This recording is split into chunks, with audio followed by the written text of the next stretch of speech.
So what's one thing you learned from your mom?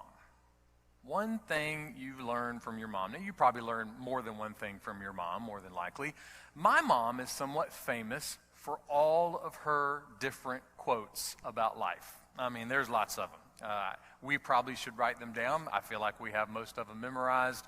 But there is one that when I begin to think about things I've learned from my mom, for some reason, this is the one that always leaps to the page the quickest. And what is that? Well, I'm going to tell you what it is through a story. And forgive me if you have heard this story before. I feel like I've probably shared it, but I don't know. My mind's shot, so I have no idea. So I'm in high school and spending the night at a friend's house. And at some point in the night, we decided to meet up with some other friends and go to another friend's house because they were out of town and roll all the trees in their front yard with toilet paper. We thought that'd be a great idea. And so we were there. We were just about finished. And one of our local law enforcement officers from the city of North Augusta just slowly pulled by in front of the house, rolled his window down. He knew most of us, and he just said, "I'll see all of y'all at the police station in 10 minutes. So we get in the car. I look at the clock, and I thought, man, for the first time ever, I was out past curfew. And the one thing that went through my mind immediately is that thing that my mom always said and always says, and that's this: nothing good happens after midnight. Yeah. And I'm like, oh, that wives' tale, it's real. It's true. It actually happened the first time I'm out past midnight. I'm in trouble with the law. What in the world is going on? So we all went down to the police station. He made us sweat it out for an hour. He made us just sit there, didn't talk to us, didn't say a word to us. And then after about an hour, he very graciously said, "Go home and stay out of trouble." So we were actually kind of glad that's all he said. Now, fast forward some years later, and it's been, 31 years now, that I went with some of my friends from college to Stack's Omega Diner in Greenville, South Carolina. It was 1 o'clock in the morning, and I was eating a Monte Cristo sandwich, and it was absolutely amazing. And I remember as I'm sitting there enjoying this sandwich, I vividly thought to myself, well, with all due respect to my mom, there are some good things that happen after midnight, and I'm having it right now. We all have some things that we have learned from mom, some things that we have learned from our parents, some things that carry over, things that pop up into our head from time to time. Today we continue our series called Together for Good, and we're looking at the values of a healthy local church. And why are we doing that? Well, we live in a world that's full of bad, and we want to be a church that's together for good. And what kind of good are we talking about? Well, we're talking about the kind of good that helps us find the one thing we need the most to give us safety, to give us satisfaction, and to surround us with hope. And not just any hope, but hope that truly lasts forever. So what is that one thing?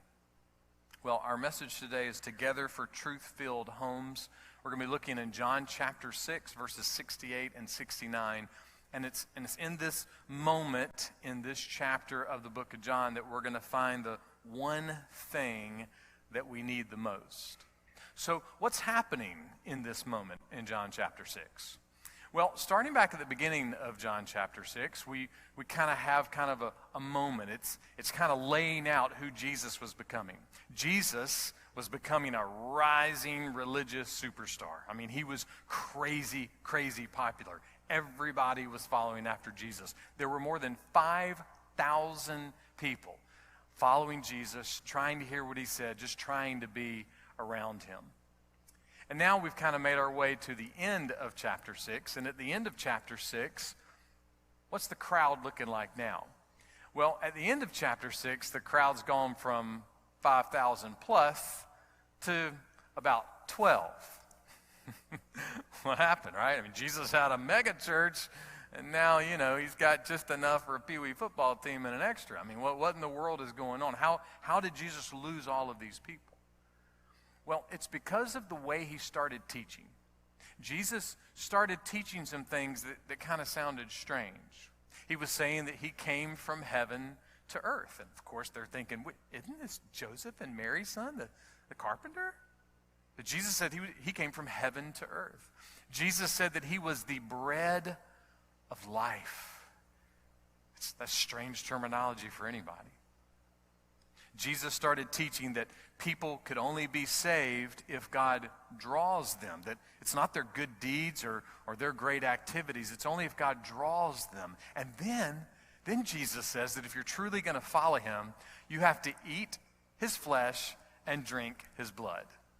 Yeah, okay, yeah. Jesus is, losing his mind, right? What in the world is he talking about? So it's not surprising that all the people started saying, what is he saying? What is he talking about? What's eat his flesh, drink his blood?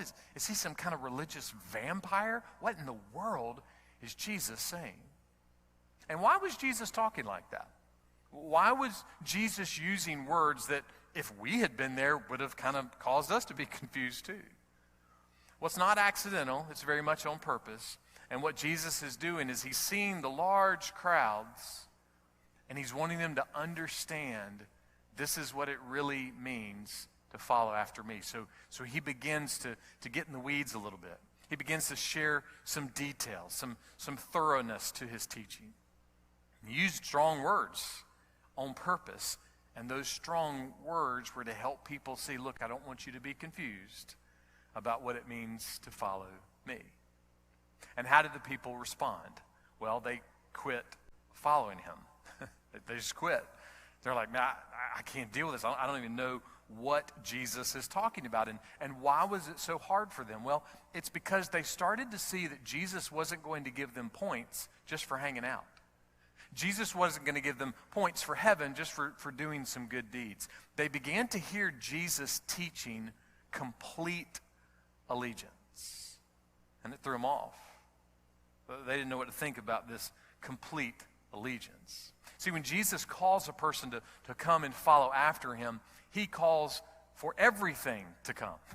Family, friends, money, time, energy, everything about who we are, all of who we are, we come and follow Jesus. Now, if we're seriously considering that call and the reality of that call, we're going to feel just like some of those folks back then. We're going to think, wait a minute, what's Jesus asking? I have to give my family to him, my friends, my money, the things I own? Wait a minute. I mean, I worked hard for my stuff. That's my stuff. This is my time. What's Jesus getting out of here? Why is he pushing so hard? But that's exactly what Jesus does. He very clearly says, if you're going to follow after me, it requires everything, all that you have. So Jesus lays all his cards out on the table. The people see all his cards out on the table, and they go, I think we're out. This has been fun, but I can't go there. And John writes earlier, he says, and many of his disciples quit following him on that day. A disciple is basically put a learner. So some of the learners said, yeah, I'm not wanting to learn from Jesus anymore. Not just some, many. Many said, I don't want to learn anything else from Jesus. So when the words got tough, when the challenge increased, many of them left, but not all of them. Not all of them. And that's why John records that Jesus turned to his closest friends, the 12, and he said, do you guys want to leave too? Do you guys want to take off too? Do y'all want to go? And Peter spoke up for the whole group, and this is what Peter said. John 6, verse 68. Lord, to whom shall we go?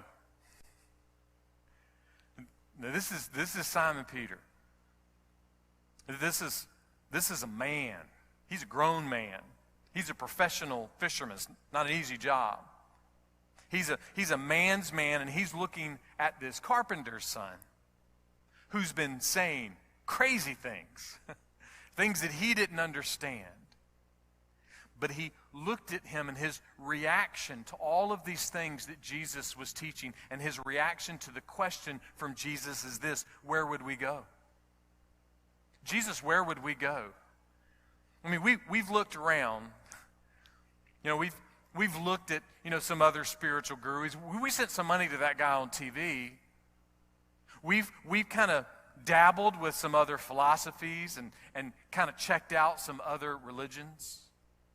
We've walked a little bit through science, and we've tried to be one with nature, and we've explored identity and orientation. I mean, Jesus, we've been out there looking. We've looked around. We've tried to find some other answers, but here we are because all of those things came up short.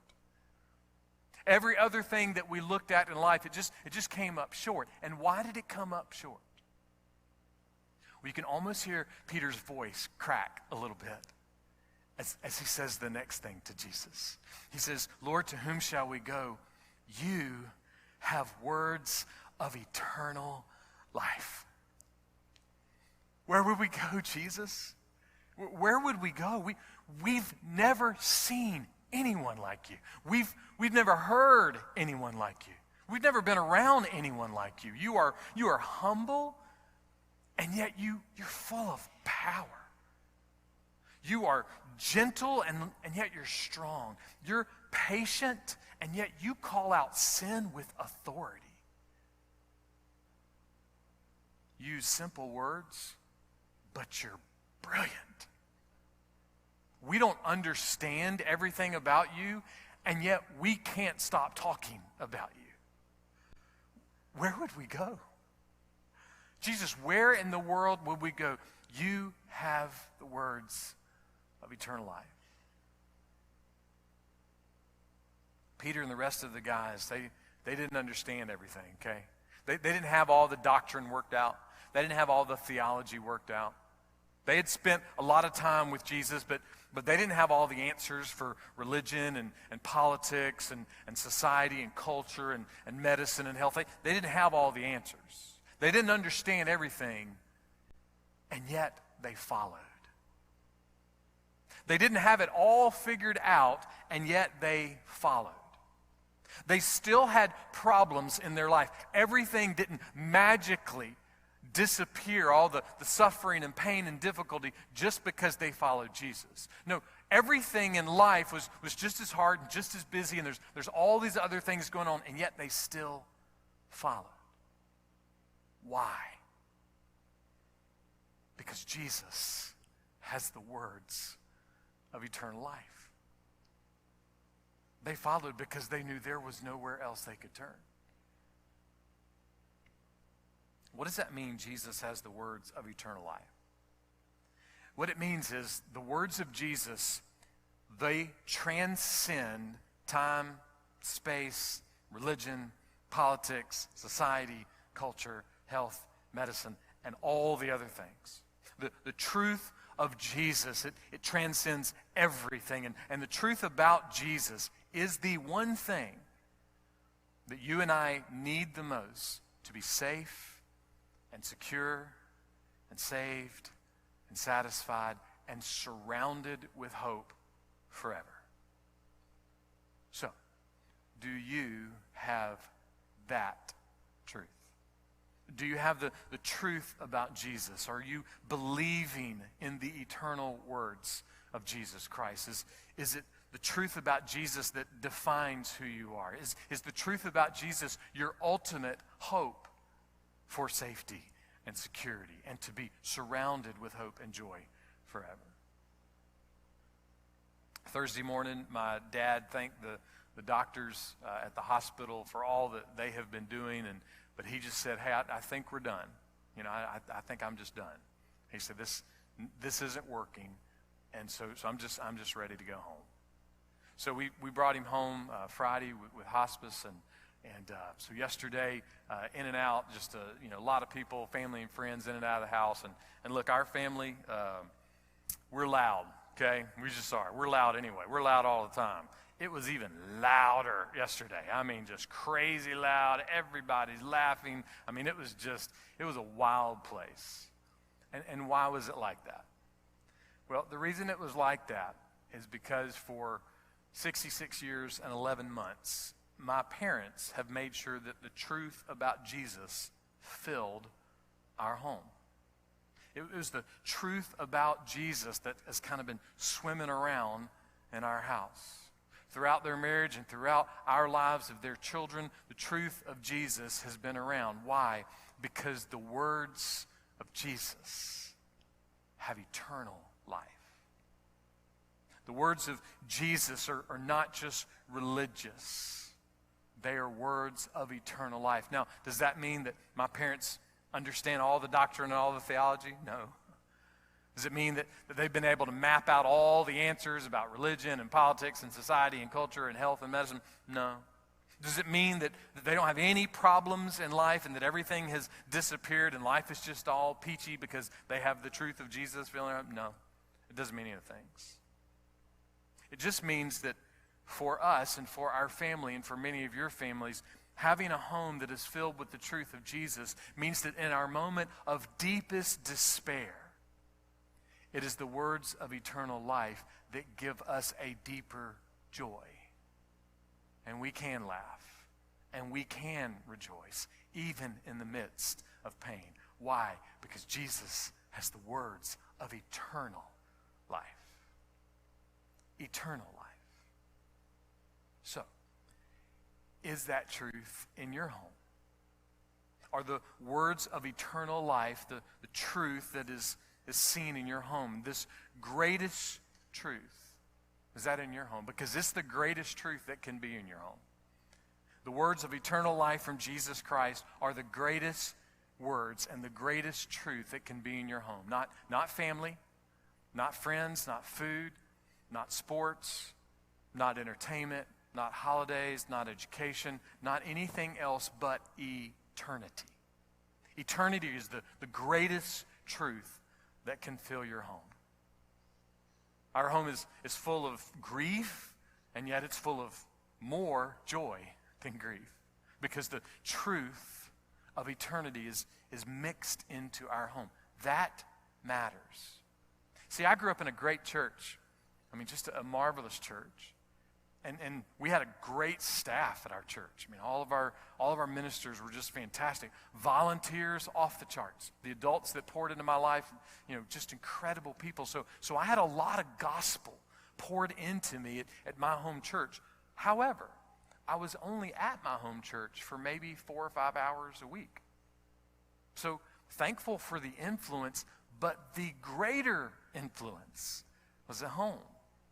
The greater influence was the mix of what's happening with my family, the mix of being at home. I spent more hours at home and more hours of influence around my family. So my family and home was a greater influence. So it's not just, hey, let's go drop the kids off at church so that they can find Jesus. We have a limited window here to invest in the lives of your kids, your grandkids, and even in your life. The greatest point of influence is your home. The greatest mission field is your home.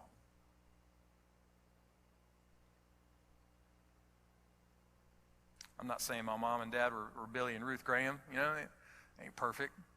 But they have kept the truth of the gospel in our home. There was no confusion that the gospel was the truth in our home.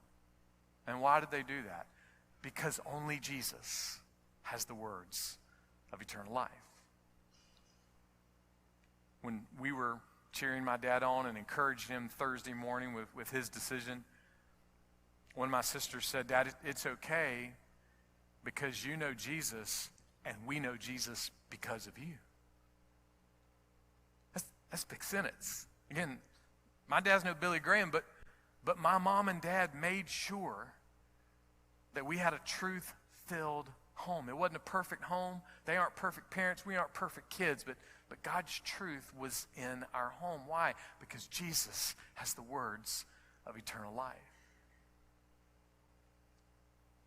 Married or single, senior adult or young adult, what kind of truth is filling your home? Is it the truth of Jesus? Peter said one more thing to Jesus in response, verse 69. "And we have already believed and have come to know that you are the Holy One of God. This is great. Where would we go, Jesus? We have discovered that you are not just a fun pastor. You're not just a good teacher. You're not just a great guy. You are the Holy One of God. The late William Safire was an author and journalist, and he once asked the following political question. What do you do when the candidate you support takes a position you don't like? What do you do when the candidate you support takes a position you don't like? But then there's kind of a part two to the question. Or the candidate you oppose takes a stand that you admire.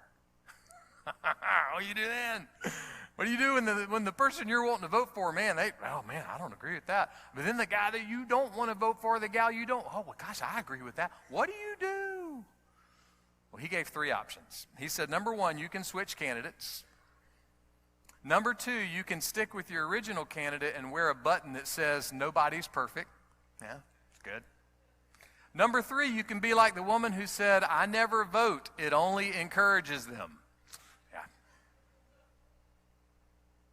Martin DeHaan applied that same set of questions to Jesus. And he asked it this way. What are our choices when Jesus, our leader, takes a position we don't like? Or when the enemy we oppose takes a stand more to our liking? It's pretty strong, right? What do we do when we're reading through the Bible and we come across something and go, oh, I don't agree with that.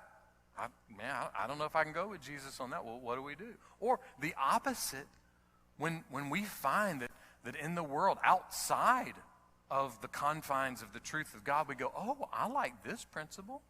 Yeah, I think I'll run. What do we do? Well, DeHaan kind of takes the same options that William Safire has, and he kind of broke them down like this. He said, we could be like those people in the crowd, those people who said, Jesus is not teaching what I want to hear, so I'm out. But that would be irrational, since Jesus is the Holy One of God.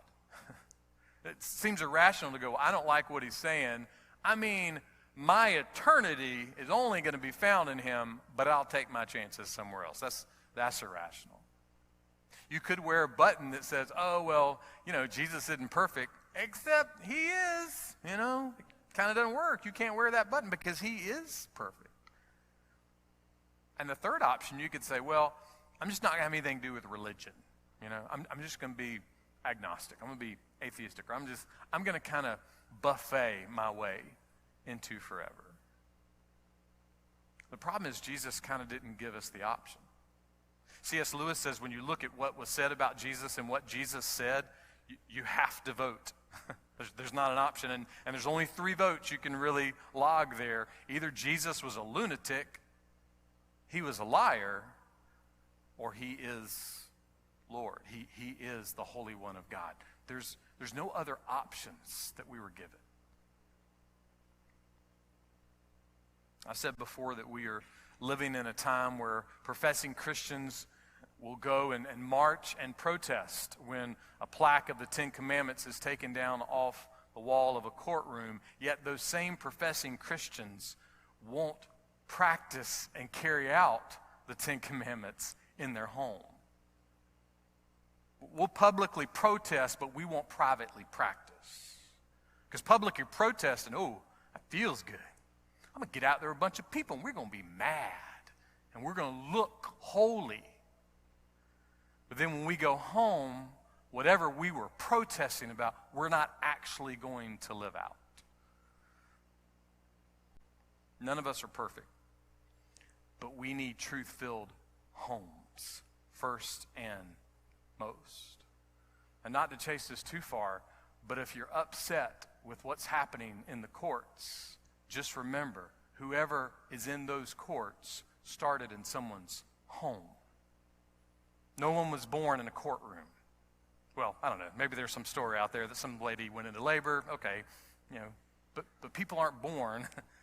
They aren't raised in courtrooms. They're not raised in the State House. They're not raised in the White House. So what happens at your home and what happens at my home is what matters the most. So we need to be private practicers of the gospel, not just public protesters. We're not perfect, but we need truth-filled homes. We need homes where the safe and satisfying hope of Jesus is surrounding us. Why? Because Jesus has the words of eternal life.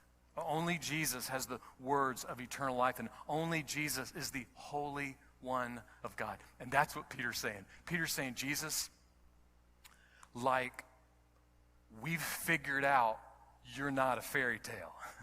Okay, we've got it at this point. You're not a myth. You're not a legend. In fact, you're the most real thing we have ever known. You're the most real part of our universe. So where could we possibly go? How could we possibly turn away? Some of you know I've shared previously that 12 months ago my dad was diagnosed with bile duct cancer. It's kind of in the family of pancreatic cancer. And we have a great oncologist, and he said, look, generally speaking, we're probably looking at, 6 months to a year.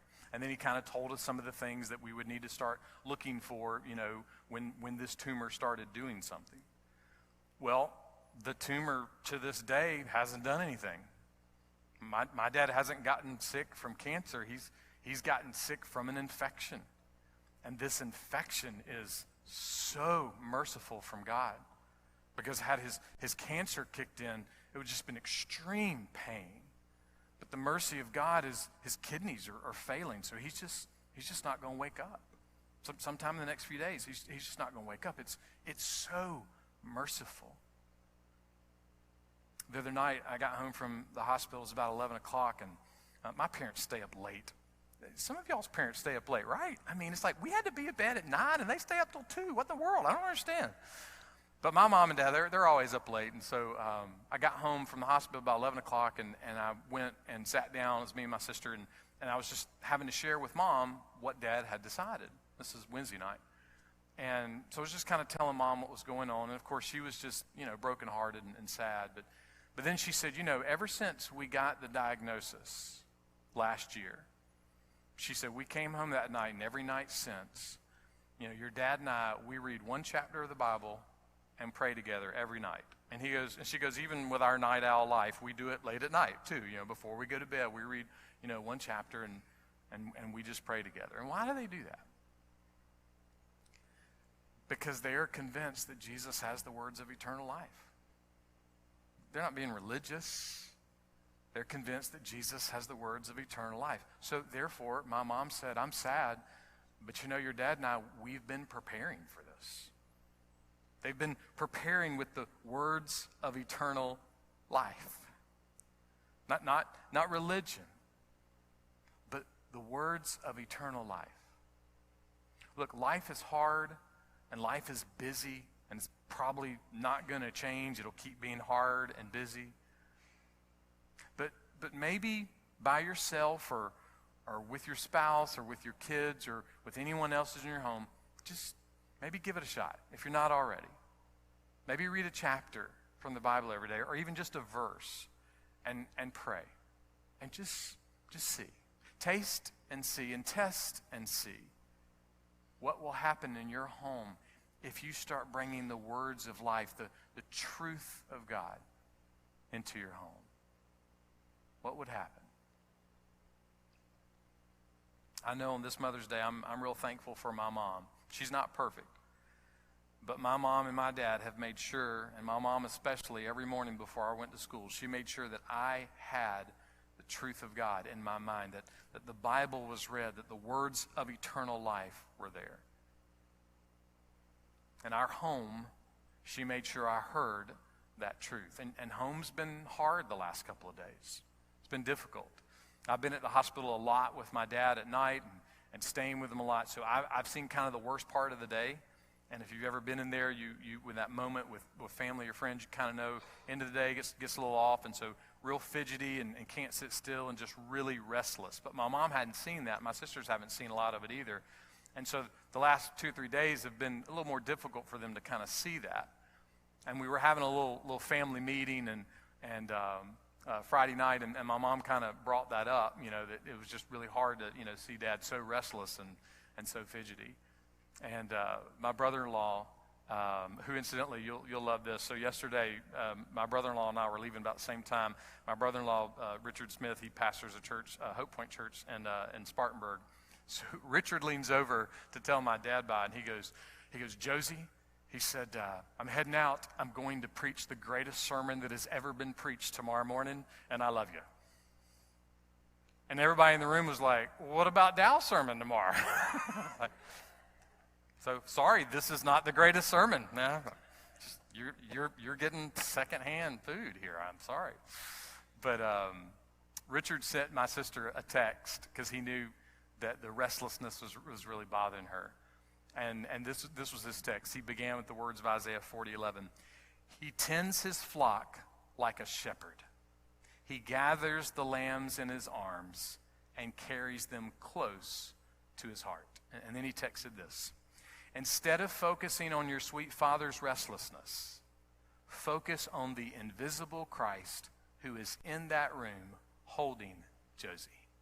So good. And this was so encouraging for Lisa to read this to my mom too.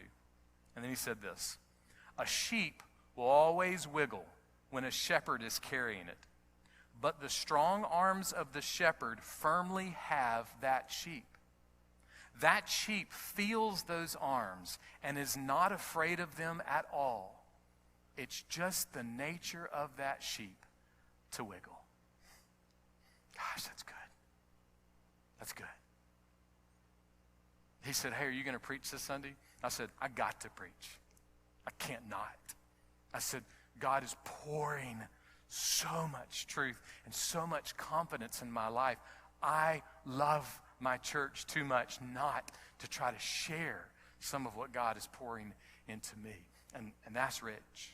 That's why we want to be together for Truth-Filled Homes. We want to be together because being together at church is great. It's a good thing. But being together at home, having a church that says we're taking the gospel away from campus and we're going to make sure it gets in our home, what that means is that men and women and boys and girls at home are able to discover the power and the presence of the arms of the shepherd. It happens most at home, y'all. Really, really. The power and authority happens most at home. Because there's a hospital bed in my parents' den, but it hasn't changed the arms of the Good Shepherd. There's peace, there's confidence, there's safety, there is security, there is joy, and there is hope when our homes are filled with truth. Peter said, where are we going to go, Jesus? You have the words of eternal life. That is good. Let's be together for good.